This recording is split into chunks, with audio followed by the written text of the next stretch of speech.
Welcome back mga ka-adventure, isang mapagpalang araw po sa ating lahat. Another day, another adventure. Samahan niyo po kami sa panibago na namang adventure na amin pong ginawa dito sa bayan ng Puerto Princesa kasama si Juben Cambari. Let's go! Tayo ng lapu-lapu tsaka sinigang na checkered snapper. Kami lang ni Joey kasi sila Mrs. Joey ay umalis at may ginagawa. Kaya, did you pray na? Yeah. Okay. At sa mga bago po sa channel na ito, huwag kalimutan mag-like, mag-share, mag-subscribe at mag-click ng notification bell para lagi pong kasama sa mga bagong adventure na kagaya po nito. Let's go!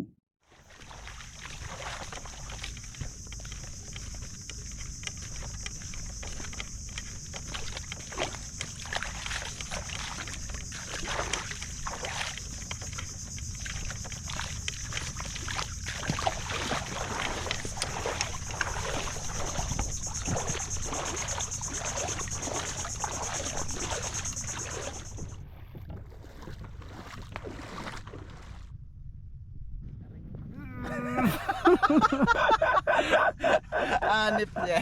Mukha yung pinangbalay. Ayan. Ang hirap tong pag namana, akala mo lagi pinapalayas. Oh, sa akin kayo dyan. Oh, sa inyo na. Pampalakas ng tuhod. Ay mga adventure, dito na. Tama ko na si Boss Job. Yeah. Alright. Iwan mo lang yan? Saan? Dali mo. Hindi, dali lang. Yan pa lang, sabay sila dito. Okay. Mangali ba? Mga adventure, samahan nyo kami ngayong araw. Sinik, inaya ko sana. Oh, Saka si Patrick. nandito ba siya? Oh, dito sinik. Ano? Iba-ibang size. Oh, nagigigil talaga ako eh. Ay mga adventure, narinig nyo, nagigil na rin si Juben. So mga adventure, samahan nyo pa kami ngayong araw. At again, thank you so much sa lahat ng patuloy na sumasama, tumatangkilik at walang sawang sumusuporta sa lahat ng ating mga adventure na ginagawa. At wala man tayo sa Dumaran ngayon, nandun si Batang Spiro, native channel at Silent Hunter Spiro Bugoy. Ito, kami dalawa ni Boss Job na nagbaki-baki dito. Pero, muli kami magkakasama kapag doon naman kami mag-hunt sa Buena Vista. Buena Vista. Aray ko. So sige mga adventure, samahan niyo po kami. Maraming salamat, and to God be the glory, and God bless us all. Let's go. Let's go!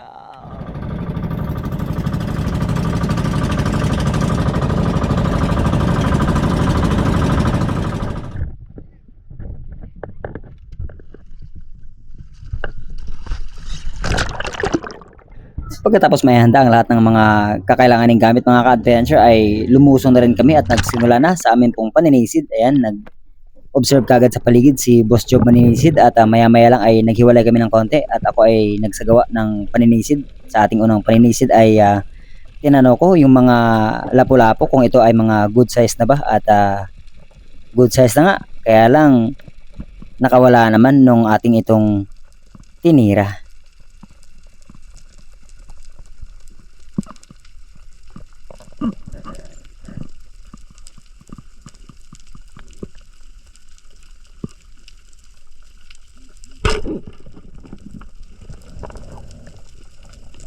Sayang mga ka-adventure, kaya pagkatapos ko pong magsagawa ng paninisid ay umahon at nagpahinga at gumawa ng panibagong paninisid at try nating i-check kung nandito pa yung kasama nung lapu-lapong nakawala kanina.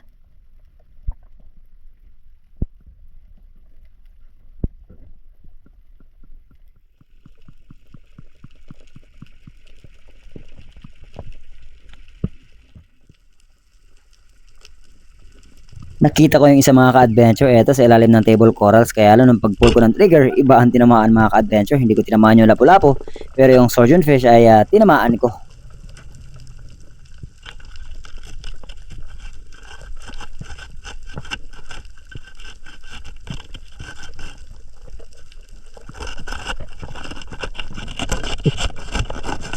At dahil sobrang liit mga ka-adventure ay ginawa ko itong pangpain. Nagchampo ako at piniraso-piraso ko yung isdang aking na collateral damage at hinayaang lumubog dito sa area kung saan natin nakikita yung mga lapu-lapu hanggang sa ako ay nagsagawa ng panibagong paninisid at ito ang sumunod na nangyari.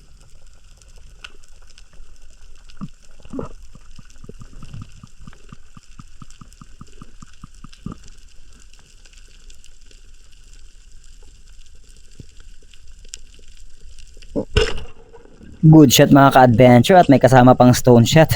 Wala, stick. Hindi ko masyadong natansya na feeling ko ay malayo pa pero overpower. Ayan, buti naman hindi na-stuck yung ating pong shaft mga ka-adventure. And surprisingly, pag-ahon ko po sa itaas ay nakita ko na yung piraso-piraso ng mga isdang chinaming po natin or pinain natin ay kinain pala ng lapu-lapong nahuli natin.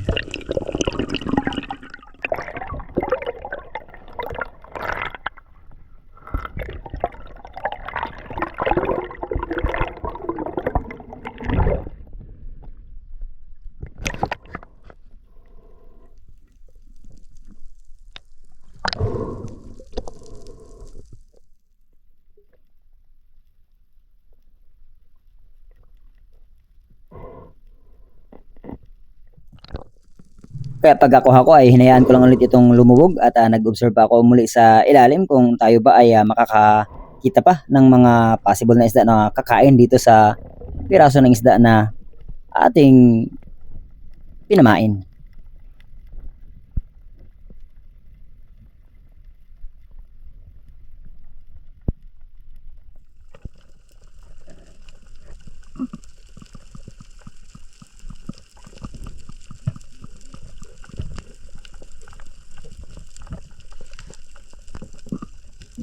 At sa ating panibagong paninisid mga ka-adventure, panibagong pananambang naman ang ating pong ginawa at nagantay ako ng ilang segundo pa dito sa ilalim habang inaantay kung mayroon ba tayong possible na target na makalabitan maliban dito sa mga snapper na umaaligid-aligid at yung mga midnight snapper pati big eye na rin. Kaya lang hindi pa ako masyadong kontento sa laki ng mga ito kaya inantay ko na baka may lumapit pa na mas malaki at mas worth tirahin ng pana natin.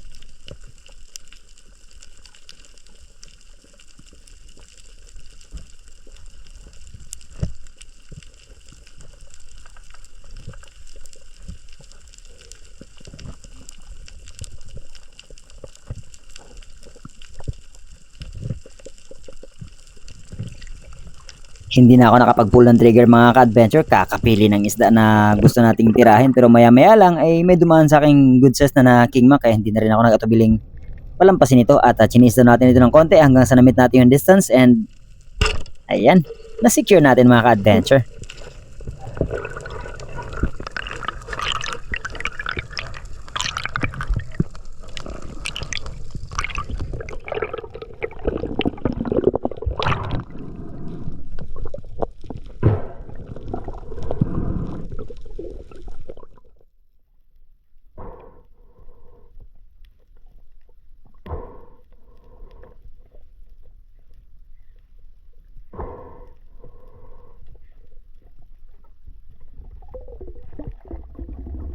Maganda ang pagkakatama mga ka-adventure na spine shot at kahit walang taga second shot kasi malayo si Jubin ay alam nating hindi na makakawala ang isang to.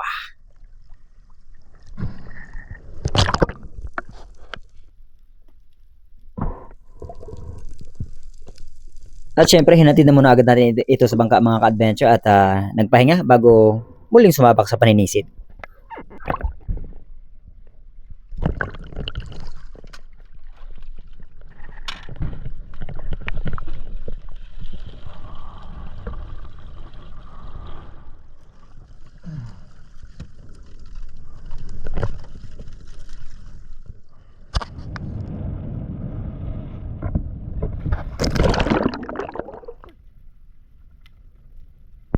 Pagkatapos kong bumalik sa pamana mga ka-adventure, eto, bayang kagad ang ating naging target at syempre hindi na natin palalampasin yan.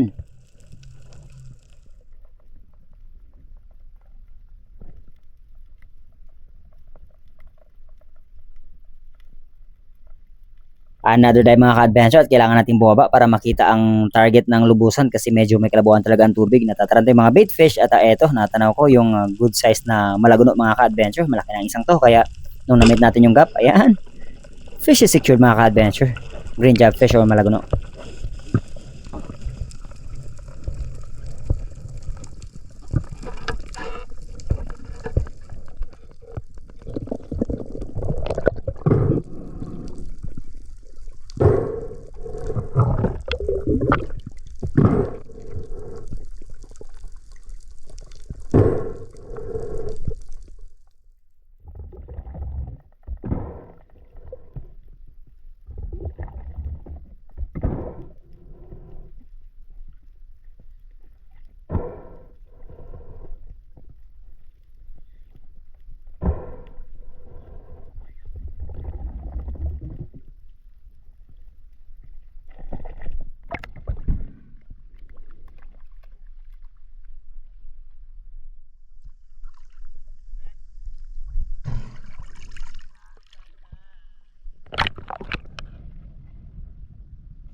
Ilan lapo mo?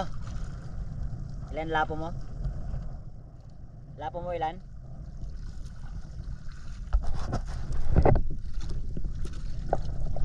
Ilan lapo mo? O kaya nga. Hindi ko masyadong pinatayan. Yeah. Tapos mga sunog. Alas pareho. Uniform ang size. Uniform. Uniform.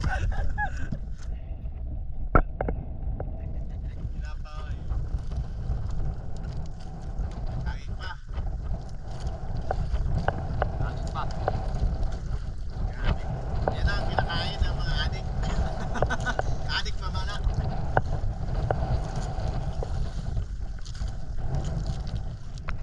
Cloud9 at tinapay lang po ang baon namin mga ka-adventure, and after namin kumain ay back to Paninisid na naman tayo. Let's go!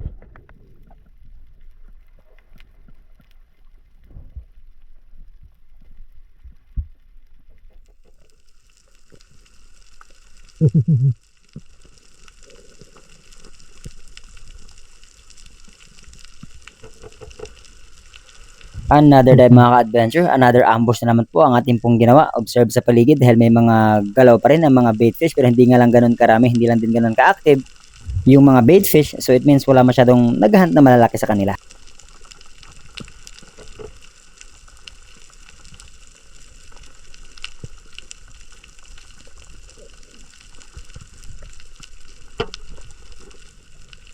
Panibagong paninisid mga ka-adventure, panibagong pag-aabang sa ilalim kung may possible ba tayo na isda na makalabitan. At nga pala mga ka-adventure, lumipat kami sa mas mababaw ng konti kasi lumalabo na talaga ng husto ang tubig doon sa malalim na area at hindi namin masyadong makita ang mga isda doon. Kaya dito kami sa mababaw at ang focus namin is maghanap na lang ng anything na pwedeng may ulam at mabenta kasi medyo may kamahalan na rin yung isda dito sa puerto.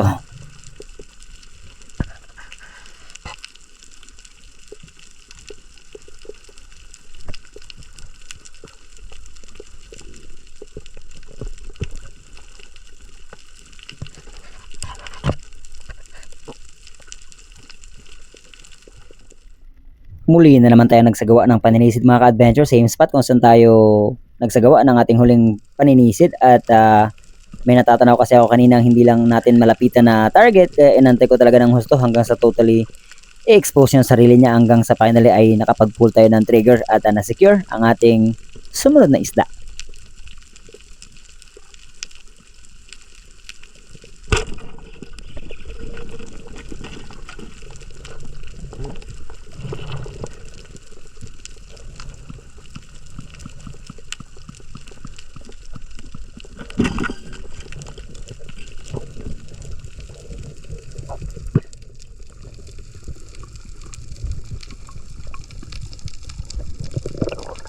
Isang good size na lapu-lapu or coral trout mga ka-adventure.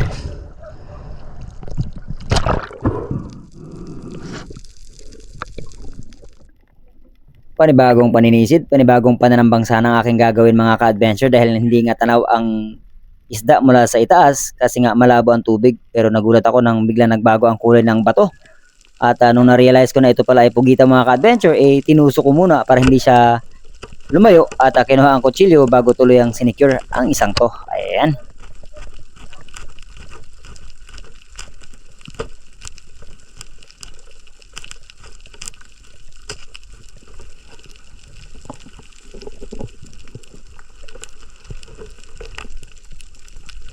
Medyo nakikiliti at takot ako makagat kasi ng octopus mga ka-adventure, kaya hinayaan ko na lang talaga siyang totally magbago ng kulay na ito ay indikasyon na hindi na siya makapanglaban or patay na siya.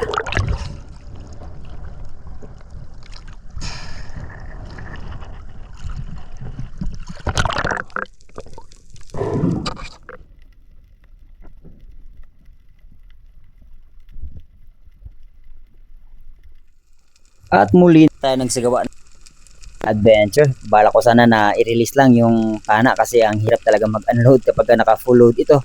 Bala kong mag-pull ng trigger na kahit nung nating makitan, kaya lang kang nangihinayang ako sa sobrang overloaded na load ng pana natin kung ititira lang natin sa maliliit. Pero si Boss Joben ay talagang koridas, literal na koridas harabas mga ka-adventure kasi nga tatlong daliri lang na size po ng isda nagkakahalagang 150 to 180 per kilo na.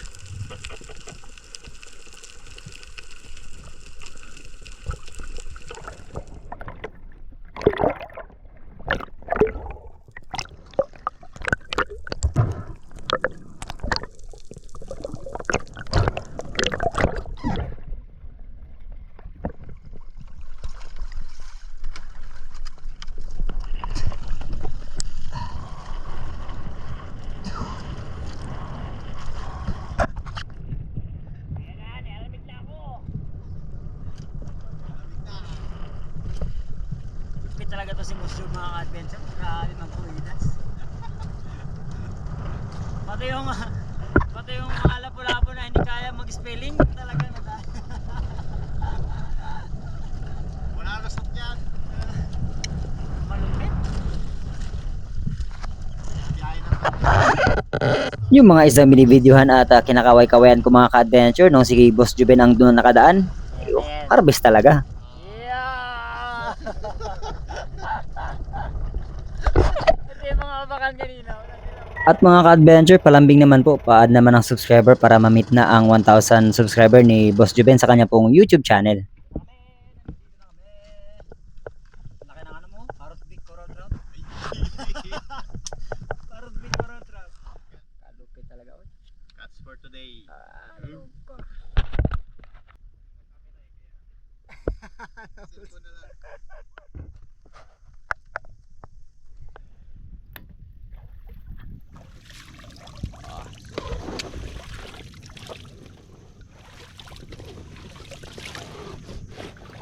Meron pa dyan? Yun.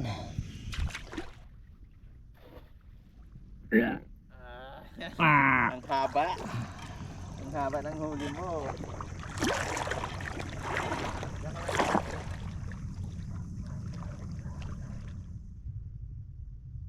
Let's go mga adventure. Uuwi ang time na. Thank you Lord sa guidance and sa blessing. Nakakingmak pa rin tayo kahit maliit. At syempre sa guidance no and sa talent na pinagkaloob niya sa paninisid at pamamana. And sige mga adventure, see you sa bahay. Lutuan naman natin si Joey Watt ng sweet and sour. Alright, let's go. Pre. Pamana eh. Pamahalan ng trabaho eh. Pamana. Wala mga ka-adventure, si Boss Job nag-quit po yan sa trabaho. Nag-resign. Sagabal daw kasi sa pamamana yung trabaho niya kaya nag-resign. Wala pang kaway. Wala pang kaway. Wala pang mainit. Kasi mga ka-adventure, 500 ang kanyang daily sa pamamana dito sa Puerto po, mahalang kilo ng isda. Yung lapu-lapu na malalaking huli namin, ang huli niya tag 200 na per kilo nun, di ba? So maka 3 kilo ka, di 600 na. Ilang oras lang yun, di ba? Yung sa dami niyang huli. Yung maliliit naman mga 150. So di hamak naman na mas malaki yung kikitain niya. Tapos hawak niya pa oras niya. And yun nga, time freedom, no? Kailan siya gustong mamana. At lagi masarap pa ang ulam. Wala pa siyang kaaway. Alright.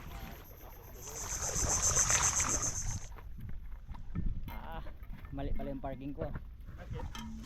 Ginilid. Paano? Let's go. Let's go. Kita na lang bukas. Let's go mga adventure. Ay, nakaulam, nakaulam. Let's go, let's go, let's go.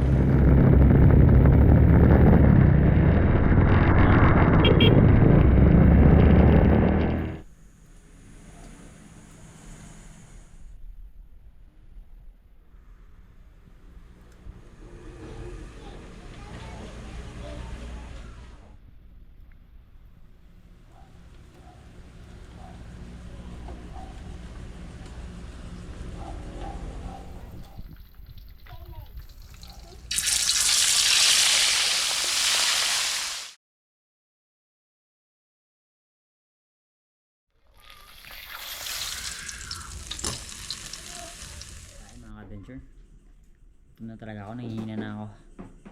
First time na may magkikita ng kanin. Prito tayo ng lapu-lapu. Tsaka sinigang na checkered snapper. Kami lang ni Joey kasi sila Mrs. Joy ay umalis at may ginagawa. Kaya, did you pray na? Yeah. Okay. Let's eat. Higutin na sabaw. Thank you, Lord. Crunchy? Yummy? Yeah. Hooray.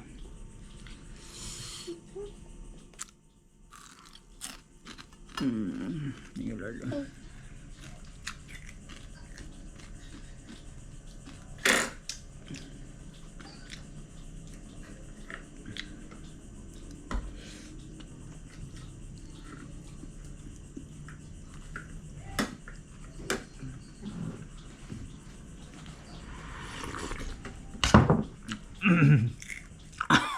Anghang.